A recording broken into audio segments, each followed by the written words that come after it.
with their pagan religious festivals, and truth was cleverly mixed with abominations. All right. Um, yeah, let me continue on. December 25th was the very day and season on which the pagans for centuries had celebrated the birth of the sun gods. That the various sun gods which were worshipped in different countries were all believed to have been born at the same season would seem to indicate that they were but different forms under different names of the original son of the sun god, Tammuz of Babylon, the land from which sun worship originally spread. In Babylon, the birthday of Tammuz was celebrated at the time of the winter solstice with great feasts, revelry, and drunkenness. The nativity worship of the sun god, the hidden god Tammuz, also known as Nimrod, was performed with carved idol images that were set up in chamber rooms, manger scene sets, and prayed to. The figurines in the modern nativity sets have been given Christian names such as Mary, Joseph, three wise men, shepherds, etc. But these are only an evolved corruption of the real representation of Tammuz worship. All right, so keep that in mind. All right. Another part of the traditional Christmas, and see, that's the thing though. That's what a lot of people trip up at, because the scriptures tell you not to worship any idol, any graven image at all. All right, because it's common sense, because you weren't there. You know, I'm gonna put it to you like that, man. You weren't there, man. We only have written records of what went on in the ancient world, but we don't know what as far as the setup and everything. We haven't been there. All right. So by them making idols and things like that, that's going off. All right. The figures are in the modern nativity sets have been given Christian names such as Mary, Joseph. I think I already read that. Another part of the traditional Christmas celebration is the wreath. Following in the footsteps of ancient Rome, this emblem is hung on doors, walls, and even on radiator grills of semi trucks. It's crazy. The wreath is alleged to be a reference to and a symbol of the birth of Yahweh Shai, which is completely going off, man. This is, it vexes me, man. It truly does vexes me when I see stuff like that, man.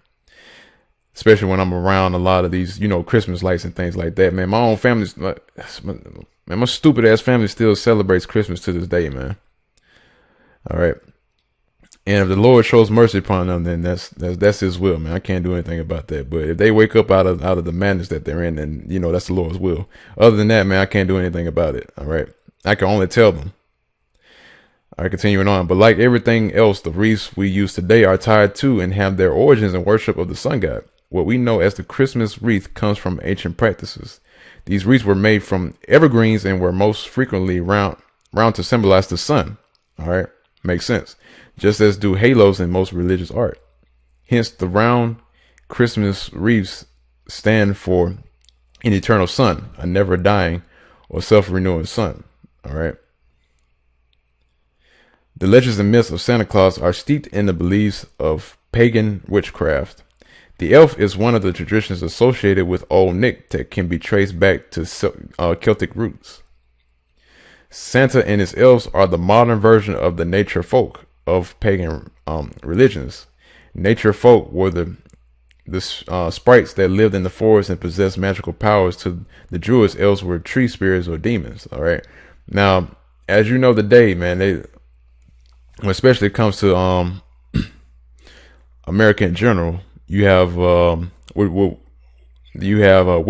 all right, and basically Wicca is pretty much the worship of nature, all right, Mother Nature, okay, and you also you have that in the Bohemian Grove, and you have that in the Illuminati, which they all operate in the same manner, okay, because really all these are creations of Esau, all right.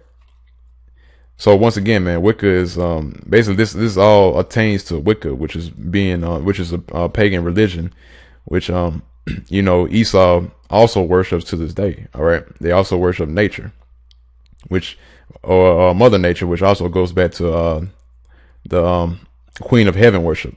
All right, so that's basically it on this article right here. Now I'm gonna get this article on the history of the New Year. All right.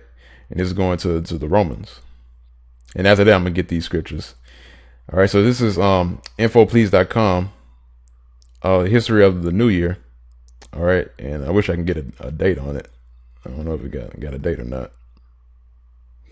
No, I don't think it has a date. I don't see it. But the history of the new year. All right, a move from March to January.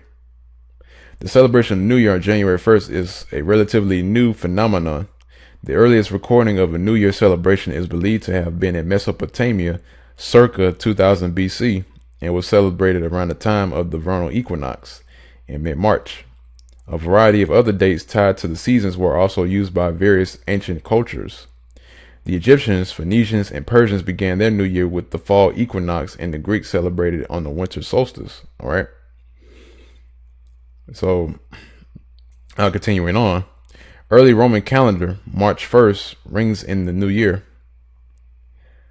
The early Roman calendar designated March 1st as the new year. The calendar had just 10 months, beginning with March. That the new year once began with the month of March is still reflected in some of the names of the months. September through December, our 9th through 12th months, were originally positioned as the 7th through 10th months.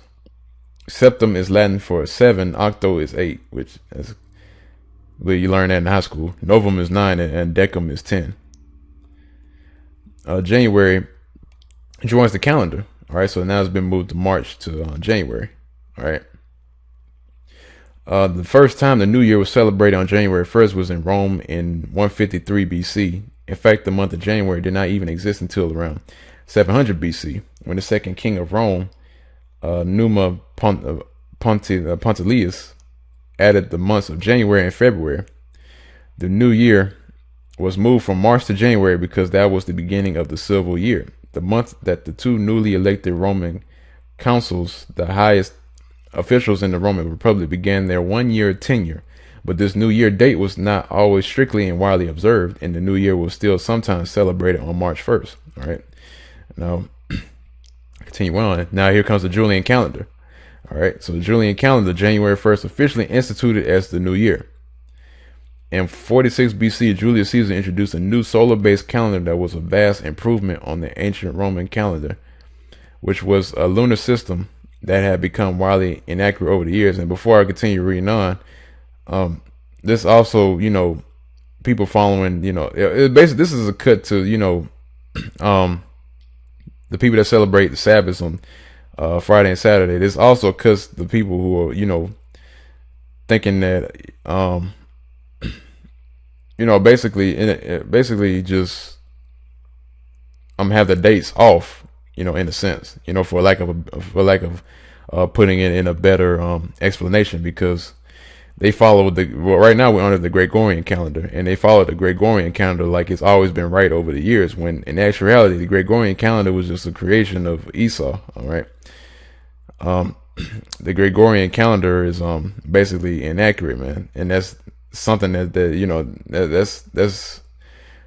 just completely off. Okay. Because like once again, man, the Sabbath, all right, the Sabbath is a big stumbling block to, well, I would say this, is a stumbling block to the fallouts, all right, because the fallouts, they're all into, they're saying the Sabbath is Friday sundown, Saturday sundown, and also to